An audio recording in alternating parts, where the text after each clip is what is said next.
시청자 여러분 안녕하십니까.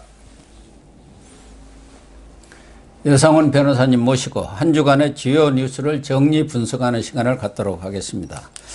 예 변호사님, 먼저 이번 주에는 대법원과 헌재에서 좀 일반 국민들도 관심을 가질 만한 재판과 결정이 있었던데, 먼저 엊그제죠. 대법원 일부 이용구 대법관이 재판장이던데 예비군을 훈련을 계속 불참한 모양이에요. 네, 맞습니다. 나는 폭력은 싫다. 예. 비폭력 신념을 가지고 있다. 예.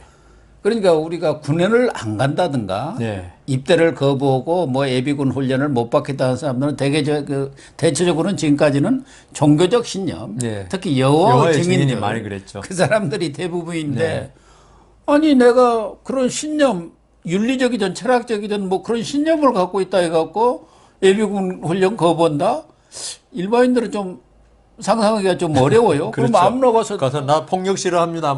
그러면 되느냐? 예비군 훈련 면제받느냐? 그게 내 철학이다. 예. 그런 생각을 할 수가 있어서 어떻게 이걸 봐야 하는지요. 그러니까 종교적인 신념, 좀 전에 말씀하신 그 여호와의 증인 등, 거기서는 뭐 전쟁 총 쏘면 안 되는 거 아닙니까? 군대는 뭐 실제로 총 쏘는 게 몇 번 있겠습니까만은 그래도 가능성이 있는 게 군대니까. 그래서 그걸 무죄로 했죠. 제가 판사할 때만 해도 전부 유죄였습니다. 왜 그랬냐 하면은 그런 종교적 신념은 알지만은 좀 전에 말씀하신 대로 그런 걸 무죄로 하기 시작하면은 전부 다 나와가지고 여호와의 증인, 그 군대 신체 검사 받기 한 달 전에 여호와의 증인 된 다음에 나 여호와의 증인입니다. 이러면 군대 면제해 줘야 되냐. 그러면 우리나라에 지금 북한과 이렇게 대립하고 있는 마당에 안 그래도 지금 인구수가 지금 인구 절벽이라 그러잖아요. 이렇게 되면 국방이 문제된다. 이런 생각을 해가지고 전부 다 유죄로 했습니다.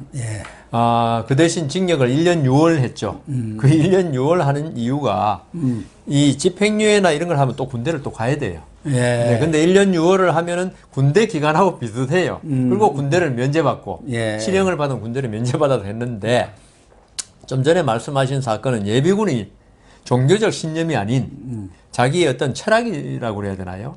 어떤 뭐 종교가 아닌 신념에 의해서, 그렇죠. 이거 폭력이다. 군인이라는 거는 군인이라는 건 본래 합법적인 폭력 아닙니까? 근데 또 본인은 군인을 갔다 왔으니까 그때는 이제 그런 신념이 없었다는 거죠. 뭐 그때는 이제 또 사회 전체적으로 좀 전에 제가 말씀드린 대로 여호와의 증인이라고 해가지고 무죄를 하든 군을 면제해주고 이런 게 아닌 시대니까 자기가 그때 그런 이념을 가졌다 하면 좀 혼났습니다. 그냥 정신 나간 사람 아니야 이러면서 혼나가지고 군대는 갔다 왔는데. 이게 아마 지금 사회 풍조가 변한 것 같아요. 이게 대법원에서 무죄 나고 하면서 이런 신념을 이야기해서 이 예비군을 갖다가 못 받겠다 하는 것도 허용될 수 있겠다 생각한 것 같아요.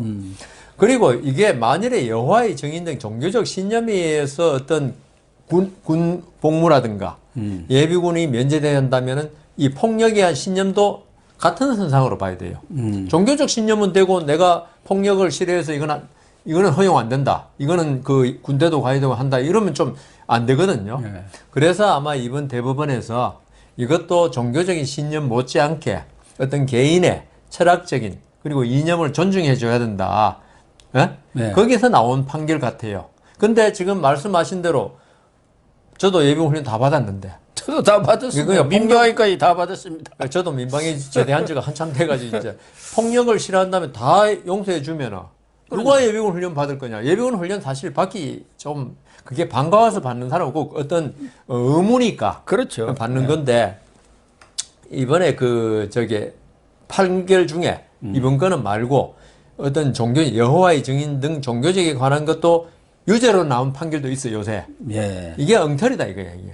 엉터리. 엉터리. 그냥 그 군대 면제 받으려고 여호와의 증인이라고 하는 거지, 당신이 그동안 지내온 이력을 쭉 보니까 전혀 종교하고 관계없이 군대에 빠지려고 한 거다. 이렇게 해가지고 그게 증거로 검찰에서 입증했겠죠. 그래 유죄가 난 사건이 있는데, 지금 이 폭력에 관한 것도 있죠. 이 사람이 지내온 여러 가지를 다 증거로 제출해야 됩니다. 이쪽에서 나는 이게 그 어떤 종교적 신념이 폭력을 갖다가 반대하는 신념에 했다는 걸 갖다가 말로 되는 게 아니고요. 네. 그동안 지내온 여러 가지 경력, 이런 걸 전부 다 입증해가지고, 이 사람은 정말 양심껏, 이 폭력을 싫어하고 이래서 이 예비군 훈련을 안 받으려 하는 게, 이게 인정이 된 거예요. 그러니까 말 한마디로 저게 무죄, 이런 건 아닙니다. 아니, 그러니까, 그 언론에 보도된 바에 따르면 진정한 양심. 예, 맞습니다. 그런데 그게 고무줄 잣대 아닙니까? 아, 어디다가 딱 기준이 맞아요. 이런 걸 하는 것은 진정한 양심으로 보고 진짜 그 양심이 깊고 확고하고 진실하다. 이렇게 돼야 한다는데 그런 기준이 없다 보니까 재판 제도의 한계입니다. 재판을 통해서 어떤 그렇죠. 그 법관이 당의 법관, 그것도 우리나라의 법관이 3,000명인데 3,000명의 의견이 아니고 예. 그 재판을 한 법관이 1심은 그 단독 판사하거든요. 2심에 그 합의부 그러니까 3명이 하니까 총 4명. 그다음 대법원에 4명이 한 재판부니까 8명이 그렇게 본다는 겁니다. 그렇기 때문에 이거는 양심의 자유라는 게 정말 이거는 알 수가 없죠. 그러니까 이거는 대법관이 그렇다면 그런 거고 아니라면 아닌 거예요. 네. 이게 대법관이 보니까 이게 폭력을 반대한다 하지만 이 사람이 뭐 보니까 학교 생활 기록부 이런 거 다 봅니다. 가서 학폭하고 뭐 그러면 안 되겠네요. 그렇죠. 그게 어릴 때 그 학교 때 쭉 보면 뭐 온순하고 진짜 누구하고 하면서 그 침도 함부로 못 뱉고 이런 학생이었다 이것도 냈을 거예요 아마. 그래서 그게 이제 대법관들이 볼 때 이건 진정한 양심이다 본 거지. 그냥 이 사람이 나 진정 폭력 싫어합니다 한다고 해가지고 너 예비군 받지 마 이런 건 아니니까 너무 걱정은 하지 마시는데 이게 재판 제도의 한계다 이거죠. 예. 그게 어떤 또 다른 판단은 있죠. 예. 오히려 유죄로 볼 수도 있어요. 충분히. 그러겠네요. 뭐 어떤 잣대가 예. 확고하게 객관적으로 설정되어 있지는 않기 때문에 설정할 수 없는 문제입니다. 우리 시청자님들도 혹시 비폭력 신념을 나도 갖고 있으니까 예비군 훈련 안 나가도 되겠구나. 이것은 조심을 해야겠다. 그 유죄 가능성이 더 많습니다. 제가 예. 볼 때는 유죄가 훨씬 많을 겁니다. 예. 두 번째, 헌재에서 이제 합헌 결정을 내린 건데, 이건 뭐 우리 국민들도 시청자님도 잘 아실 만한 사안인데, 사실을 적시해도 명예훼손이 된다. 이거의 합헌이라는 거 아니겠습니까? 그러니까 A씨라는 분이 예. 동물병원에 가서 예. 개를 뭐 치료를 받았단 말이에요. 예. 근데 그 본인이 볼 때는 병원에서 치료를 잘못해가지고 개가 눈이 상해가지고 말하자면은 한쪽 눈이 실명을 한 거예요. 예. 그러니까 너무 억울하잖아요. 예. 그래갖고 저기 인터넷에다가 어디 SNS에다가 이거 이런 식의 부당 진료를 하는 사람이 있다. 이거 쓰고 싶은데 가만히 보니까 이게 사실을 적시해도 명예훼손이 된다니까 헌재한테 이거 그렇죠, 그렇죠. 위헌 아니냐, 표현의 자유 위반이다 이렇게 판결을 요구한 거죠. 예, 그러니까 이게 이분이 만일에 A 씨가 네. 미국에 있었으면 명예훼손이 안 됐을 거예요. 미국에는 이런 부분에 관해서 아주 관대합니다. 예, 어떤 진짜 말씀하신 대로 미국의 미국 정치나 미국 사회의 기초가 있죠. 언론의 자유, 예. 표현의 자유를 최대한 보장하는 게 민주주의를. 그러니까 우리나라 지금 뭐 징벌적 손해배상하겠다는 미국 사람 들었으면 완전히 그냥 까무러칠 노릇입니다. 예. 대한민국이 과연 민주주의 한 나라 맞냐고 할 정도로 미국은 이 명예훼손 이런 데 대해서 관대합니다. 그렇지 않으면 언론이 막혀버려요. 예. 그래서 미국은 특히 정치인에 대해서는 거의 허위에 가까운 사실을 적시해도 명예훼손 처벌하지 않습니다. 예. 정치인을 그렇게 언론이 감시하지 않으면은 특히 공인이니까요. 그러니까요. 민주주의가 무너진다. 근데 우리나라는 좀 왜 그런지 모르겠지만은 절도 전과 있는 사람 있잖아요. 네. 그 사람 지나가는데 감정이 쌓여가지고 야, 이 사람 도둑놈입니다. 그래도 네? 명예훼손이 그래도 명예훼손이 되는 거예요. 사실을 적시했는데도. 다만 거짓말로 사실 예, 도둑놈이 그건 뭐- 아닌데 도둑놈이라고 하면 그거는 허위 사실 적시라 해가지고 그거야 뭐 명예훼손 당연히 되겠죠. 형이 좀 높습니다. 예. 그러니까 진실을 적시하도 처벌받고 거짓말로 해도 처벌받는데 그 차이는 형이 좀 더 높다는 건데 근데 우리 국민들이 생각할 때 좀 이상할 겁니다. 그렇죠. 도둑놈을 도둑놈이라 그러는데 왜 처벌받지? 예. 근데 우리 형법에 그렇게 돼 있어요. 돼 있고 그 사람이 이제 비록 절도범이라 하더라도 사람이 공연이라는 게 이제 요건이 있는데 공연이라는 건 뭐냐 불특정 다수인이 있는 데서 그 말을 할 때 둘이 있을 때 말한 건 그런 명예훼손이 안 됩니다. 아, 그렇군요. 그건 공연성이 없어가지고. 그런데 아무리 도둑질을 했고 하지만 지금 개과천선해가지고 여기서 잘 살고 있는데 이 사람이 백주 대낮에 길 가고 있는데 아는 사람이 이 사람 도둑놈이다 하면은 이 사람이 어떤 사회생활의 안정성이 깨질 수 있다. 그렇죠. 그리고 어떤 자존감, 명예심이 명예훼손죄라는 게 그 명예를 훼손할 텐데 그것도 아까 우리 폭력의 이념처럼 좀 고무줄 잣대입니다. 그것도 그렇죠. 일종의. 예. 그래서 이런 부분인데 아마 헌법재판소도 혹시나 이번 정치권에서 예? 징벌적 손해배상 책임 그거 이야기하는데 이 헌법재판소에서 사실적시 명예훼손 이거 위헌해버리면은 이 징벌적 손해배상 추구하는 더불어민주당 쪽에 어떤 이 족쇄가 될 수 있다. 예? 그런 거 아닐까? 요새 하도 음모론이 난무하니까 그럴 정도로 꼭 그런 것 같지는 않아요. 뭐 윤원서 헌재 소장도 위원 쪽에 이렇게 손을 들어주었더라고요. 아니, 그리고 지금 많은 법 개정 논의는 있어요. 사실을 적시할 때는 명예훼손 아닌 걸로 하자는 주장도 지금 많이 나오고 있어요. 그게 너무나 국민 감정에 지금 와서 안 맞기 때문에. 그런데 최근에 이제 이랬던 미투라든가 학교 폭력, 학폭 이런 것들을 보면은 특히 뭐 SNS라든가 인터넷이 일반화되면서 어떤 사실을 적시했더라도 그것이 사실인지 아닌지 진실인지 아닌지 이것에 대한 구별도 하기 전에 급속히 확산돼 버렸어요. 광범하게. 그러니까 거기에 대한 반박이라든가 뭐 이게 할 시간이 없어요. 해도 소용이 없죠. 해도 소용이 없는 그런 상황이기 때문에 이번에 이게 합헌 쪽에 손을 든 5분인가요? 이분들이 이제 그런 부분을 특히 염려를 했더라고요. 근데 저는 개인적으로는 아까 말씀드린 대로 우리나라가 민주국가고 누구든지 자기 의사를 자유롭게 표현할 수 있게 해야 된다면 특히 진실한 사실을 갖다가 폭로했을 때 이거는 명예훼손으로 처벌하는 건 과하다.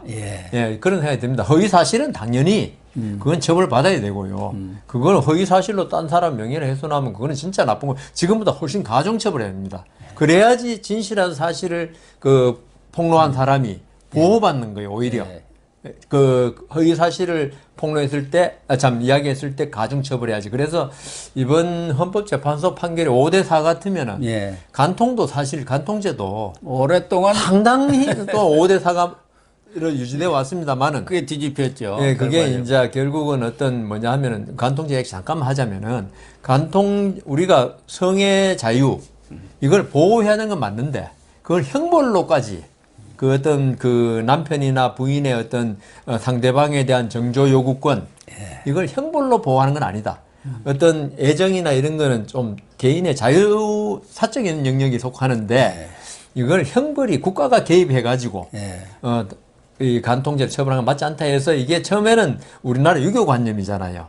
지금 이슬람 국가 같으면 이거는 사형에 처해지는 겁니다. 그렇지만 우리도 유교 전통이 그동안 강했기 때문에 간통죄를 유지하다가 이제 국가가 인지가 이제 발달하고 하면서 애정 문제는 국가가 간섭하는 게 아니다. 물론 그게 지금도 간통하면은 민사적인 손해배상 책임은 지도록 돼 있어요. 불법행위 때문에.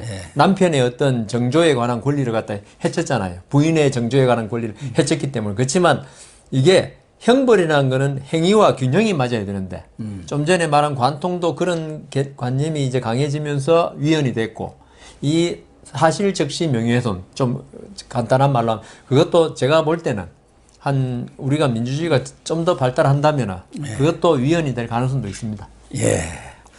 일단 뭐 재판 내용은 그 정도로 정리를 하고요.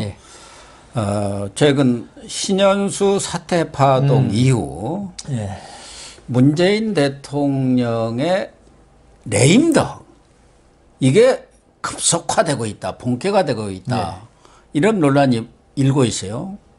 또 일각에서는 문 대통령의 뭐 복심이라는 윤건영 의원 같은 경우는 아니 국민 지지율이 40%인데 예. 무슨 레임덕이냐. 예.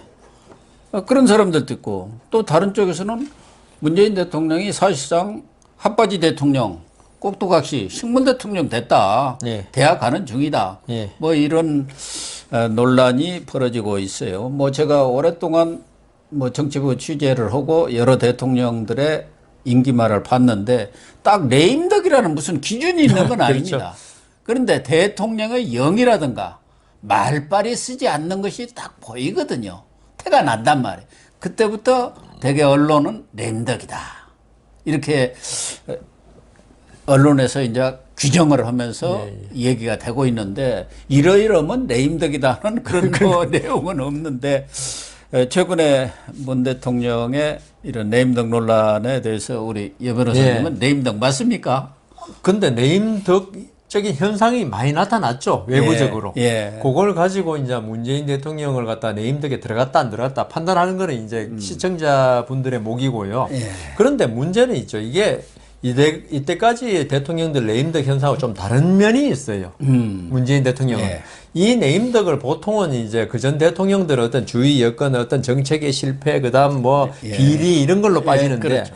문재인 대통령 스스로 레임덕 현상을 초래한 자초를 하는 면이 있거든요. 그게 우리 이 자리에서 뭐 여러 번 이야기했지만 문재인 대통령이 대통령 되기 전부터 유체 이탈 화법이란 맞아요. 그러니까 저 말을 들으면 무슨 말인지 모르고 이걸 이렇게도 볼 수 있고 저렇게도 볼 수 있고 이런 말씀을 많이 하셨거든요. 그러다가 이번에 이제 1년 남고 이 보통의 대통령들이 레임덕 현상에 들어가는 시기에 이게 두드러지고 있어요, 지금. 그 문재인 대통령 화법이 있죠. 그거 들어도 무슨 말인지 몰라요. 이번에 이제 이 신현수 지금 민정수석 때문에 지금 말씀하신 거니까 거기에 들자면은 박범계 장관이 검찰 검사장 인사 거기에 대해서 검사장 인사 그 동아일보하고에서는 결재 없이 그 인사를 갖다 일요일 날 확 발표해 버렸다. 그렇게까지 보도가 나왔죠. 그러니까 완전히 레임덕이죠. 이 세상에 이런 일이 그 대통령제 중심제 국가에서 일개 장관이 대통령 결재도 안 받고 검사장 인사, 검사 인사는 전부 대통령 결재 사항이거든요. 그렇죠. 그리고 제일 중요한 검사장 인사는 정말 중요하지 않습니까? 이거를 법무장관이라는 사람이 대통령 결재도 안 받고 했다. 이렇게 신문에 나고 완전히 이거는 완전히 뭐 식물 대통령이죠. 어떻게 보면은 그 말이 맞다면은. 그런데 나중에 뭐 청와대 측의 발표 이런 걸 쭉 보면 있죠. 지금 전체적으로 우리가 추측하기에는 박범계 장관이 인사안을 들고 가니까 그거 좋겠네 이 정도로 이야기한 것 같아요. 결재에다가 결재를 안 하고. 제일 중요한 거는 이성윤이겠죠. 이성윤 중앙지검장 놔두겠습니까? 뭐 그렇게 하는 게 좋겠네 이 정도로 이야기했을 것 같아요. 그러니까 박범계 장관은 대통령이 오케이 한 거라고 해서 발표를 해버렸고, 그다음 결재는 나중에 했다는 거 아닙니까? 사인은. 그러니까 7일날 발표하고 8일날 전자결재. 그러니까요. 했다는 거 아니에요. 그러니까 이게 이 레임덕이라 보는 쪽에서는 말도 안 되는 대통령이 결재도 안 받고 박범계 장관이 인사안을 발표했다 이렇게 되는 거고. 그러니까 무슨 화급을 다투는 비상사고라는 그럴 수가 있죠. 일요일날 한 군법회의도 아니고요. 전쟁 중에 군법회의도 아니고. 그래 레임덕이 아니라고 하는 쪽 아까 윤건영 의원 같은 경우에는 박범계 장관이 뭐 전화든 구두든 보고하고 대통령이 다 알고 있었다. 그렇기 때문에 레임덕이 아니라고 하는 거 아닙니까? 그런데 그 문재인 대통령이 그 한 국가의 행정 수반이고 원수로서 이런 행태를 취하는 거는 본인의 레임덕 문제가 아니고 국민들이 불안해서 어떻게 삽니까? 그러니까. 대통령이 어떤 책임 안 진 모든 행동을 하고 여기에 대해서 나중에 그 여당, 야당, 그다음 그 여당 안에서도 왈가왈부하고 이러면 대통령이라는 사람이 최종적인 결정을 내려줘야 되거든요. 그럼 국정에 관해서는. 그런데 대통령이 결정을 안 내리고 이것도 되고 이렇게도 볼 수 있고 저렇게도 볼 수 있는 어떤 행태를 취하면요. 얘는 국정이 완전히 산으로 가는지 바다로 가는지 모른다고 이게. 그래서 문재인 대통령이 고 교수님 말씀대로 하면 나중에 뭐 형사 책임을 안 지려고 그런 것 같다도 하지만 그건 나중에 책임지는 거더라도 지금이라도 대통령이 어떤 국정의 방향에서 지금 우리 중수청 문제도 지금 대통령이 어떨 때는 속도 조절하라고 했는 말 같이 했다가 또 여당 의원들이 그랬는데도 강력히 반발했다는 거 아닙니까? 빨리 시급해야 한다. 그러면 이런 거 보면 또 내임덕 같아요. 또 보면 그 대통령이 어떤 그 권위도 없고 어떤 여당 의원들 통제력이 완전히 상실된 거 아닙니까? 이거는 그러면 저는 이렇게 생각합니다. 대통령이 지금 자기 뜻대로 하는 게 별로 없는 것 같다. 그러니까 꼭두각시란 말이 나오는 거예요. 그러네요. 저는 그 생각을 보면 뒤에서 누가 컨트롤하는 타워가 있다. 이건 진짜 불행한 일이죠. 우리가 최순실 국정농단 처벌한 게 바로 그 박근혜 전 대통령을 컨트롤했다고 해가지고 그렇죠. 공적인 그 자리에 있지도 않은 사람이 비선으로 지금 문재인 대통령이 차라리 누가 나한테 지시했다 그러면 괜찮은데 공식적인 뭐 청와대 뭐 누가 이거는 지금 실체가 아무도 몰라요. 이런 사람이 뒤에서 지금 좀 조정하고 있는 거다. 그렇다면 이거는 최순실 비선 훨씬 뛰어넘는 비선 정치거든요. 비선 정치라는 거는 이는 문재인 대통령이 처음부터 레임덕이다. 만일 그 정권 잡고부터 계속 이런 일이 계속돼 왔다면 근데 그게 지금 와서 여당에서 과연 지금 안 그래도 많이 말하는 게 조국파냐 비조국파냐 하는데 지금 조국파가 실권을 잡고 있다는 거 아닙니까? 그러니까요. 조국이 상황이라는 거예요. 지금. 그러니까 만일에 그 말이 맞다면 있죠. 조국파의 누군가가 문재인 대통령 뒤에 있다는 거 아닙니까? 아니면 여권에 뒤에 있어가지고 너희들 대통령 말 안 들어도 돼. 내 말만 들으면 돼. 여당 의원들한테. 이렇게 된다면은 이거는 나라가 아니죠. 그렇죠. 또 하나는 그 신현수 파동 그 사건을 보더라도 지금 과거 같으면은 장관이 자기를 관장하고 있는 뭐 담당이라고 볼 수가 그렇죠. 있죠. 담당 수석이죠. 수석과의 협의가 끝나지도 않았는데 수석을 딱 패싱해버리고 대통령 오고 막바로 결재를 받아갖고 그것도 결재인지 아닌지 구두 결재를 그렇죠. 승인을 받아갖고 발표를 해버렸다. 이거는 청와대가 컨트롤 타워로서 역할을 포기해버린 것 아닙니까? 그러니까 지금 대통령이 다 할 수 없으니까 수석이라든가 비서관을 둬갖고 전 국정을 컨트롤하고 있는데 그 수석이 아무런 영향력을 행사하지 못했다. 그러면은 국정 컨트롤 타워로서 역할이 무너진 거죠. 그게 임기초라든가 중공업 같은 뭐 그럴 일이 없을 것 하나가 있고 또 하나는 신현수는 지금 사퇴를 한 것인지 아닌 것인지 이게 무슨 얘기냐 이거죠. 더군다나 민정수석은 수석 중에서도 정무 민정수석은 가장 핵심적인 자리 아닙니까? 특히 공직을 전부 관장하는 그렇죠. 자리에 있어요. 말하자면은 국가를 지탱하는 어떤 큰 기둥 중에 하나인데 그게 지금 사퇴를 한 건지 안 한 건지도 모르고 그냥 나 사표 냈는데 그 사의 철회한 거 아니야? 뭐 이러고 있고 그러고 있죠. 이게 말이 되냐 이거예요. 그러니까 이게 지금 박범계 장관이 있죠. 지금 만일에 이제 신현수를 패싱했다. 이러면 대통령도 허수아비를 안 거죠. 아까 말씀하신 대로. 왜냐하면은 뭐 장관도 대통령의 어떤 그 통제를 받는 사람들이지만은 대통령의 어떤 마음, 정책 방향, 심기 이런 건 수석이 전부 다 그 대통령의 팔다리거든요. 그렇죠. 아까 말씀하신 대로 대통령이 뭐 국정 전반을 알 수 없으니까 수석을 통해서 그다음 각 부처를 그 컨트롤하는 건데 이게 대통령의 컨트롤 타워가 이게 무너지는 거예요 이게. 컨트롤 타워가 지금 없어진 거예요. 이게 지금 요걸 보면은 그게 박범계가 눈치 엄청나게 빠른 사람이지 않습니까? 국회의원을 몇 선 하고 나름대로 뭐 그다음 되게 뭐 좋은 말로 하면 강골이잖아요. 그쪽에서 보니까 대통령을 갖다가 지금 박범계 장관이 사실 지금 뭐 벌써 4년 얼마 지났지만은 봐왔지 않습니까?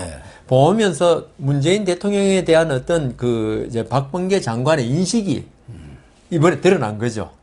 이 사람은 이렇게 해도 되겠구나. 그러니까 문재인 대통령이 뭐 절친에 취임할 때 사람 좋다는 소리를 많이 들었다 그러는데 그게 사람 좋은 게 어떤 사적인 관계, 개인적으로 이웃 사람과 사람 좋다 이런 소리는 들어야 되지만 그 한 나라의 대통령은 있죠. 독하다는 소리를 들어야 돼요. 그래야 국민이 그 사람한테 국정을 맡길 수 있는 거예요. 그런데 대통령이 물러 빠졌다. 이 소리 들으면 국민이 불행한 겁니다. 그래서 박범계 장관의 저도 옛날에 TV토론에서 만났다 했지만 아주 강한 사람이더라고요. 이런 양반이 문재인 대통령, 사람 좋은 문재인 대통령 볼 때는 저기는 내가 좀 어떻게 해도 괜찮겠구나. 좀 아닌 말로 좀 쉽게 본 거예요. 내가 볼 때는. 그러니까 대통령이 아무리 인사안 보고 검사장 인사안 보고 이야기했다지만은 그렇게 안 봤으면 이거 할 수가 없는 거예요. 그렇죠. 나중에 그 대통령 결재를 어떻게 받아서 일요일 날 안 되면 월요일 날 받아가지고 발표하는 게 그게 정상이고 원칙이지. 일요일이라고 해가지고 대통령이 그냥 말 한마디 한 거 가지고 그건 결재가 아니잖아요. 그거는 의견이지. 예, 의견이죠. 그거는 법적인 결재가 아니거든요.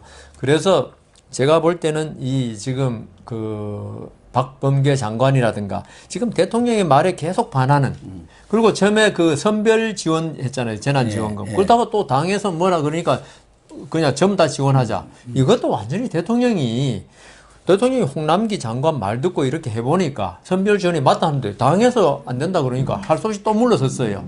이런 거 볼 때 이제 문재인 대통령의 어떤 어법의 문제보다도 사람이 너무 좀 쉽게 보이고 있다. 여당 의원들한테. 여당 의원들이죠. 문재인 대통령은 지금 대통령 4년 했고, 예? 힘이 빠진 거죠. 아니, 국회의원 또 몇 점 했지만 정치 구단이 아니고 정치 한 8급, 9급 돼 바둑으로 말하면.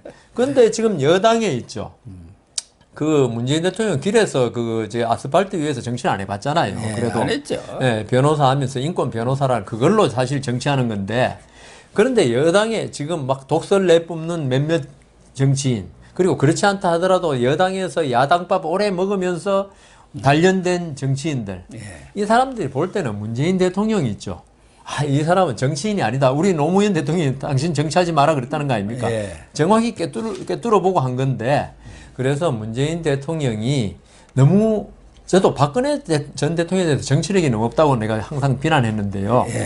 그러니까 최순실한테 휘둘리지 정치력이 박정희 대통령 같으면 휘둘렸겠습니까? 그렇죠. 그러니까 문재인 대통령도 너무 정치를 안 해보고 어떤 자기는 부인할지 몰라도 꽃가마 타고 대통령 된 거예요. 박근혜 탄핵 사태로 하는 사이에 대통령 됐거든요. 그러니까 어떤 그 정치인들하고 치열한 정권 탈취 싸움 이런 걸 통해서 대통령이 된 사람하고 그다음 꼭 무등 타고 그냥 된 것이죠. 입성한 사람하고는 차이가 완전히 나더라고요. 노무현 전 대통령 거기는 싸움꾼이잖아요. 자기가 스스로 대통령을 만들어낸 그렇죠. 거죠. 길을 닦아가지고 자기가 그 길을 그 포르쉐로 달린 사람이고 그런데 노무현 전 대통령의 부영웅이 바위에서 갑자기 떨어진 뒤로는 거의 사람이 없으니까 어쩔 수 원래 없이. 문재인은 본인부터 정치를 안 한다고 한 거 아닙니까? 그렇죠. 정치에 관심이 없다. 그랬는데 사람이 없고 비서실장을 했기 때문에 마지막에 친문들이 옹립해갖고 무등 태워서 대통령을 만들어낸 거 아닙니까? 그러니까 제가 볼 때요. 우리 그 김명수 대법원장 그 대법원장 시킨 이유를 제가 저번 시간에 이야기했잖아요. 똑같은 거예요. 친문 아주 강성 친문 핵심. 그다음 지금 여권의 아주 골수들 이 사람들이 볼 때 어떤 강골인 대통령이 들어서면 자기들 영향력을 갖다가 행사할 수가 없는 거예요. 그래서 문재인 대통령이 보니까 뭐 아까도 좀 사람 좋단 말 듣고 항상 웃으면서 선한 웃음 보이고 하니까 그리고 잘 알 거 아닙니까? 문재인 대통령의 어떤 그 캐릭터에 관해서 저 사람을 대통령 하면은 우리 원하는 대로 국정을 이끌 수 있겠다. 그렇게 해서 문재인 대통령이 대통령 됐을 가능성이 아주 크다.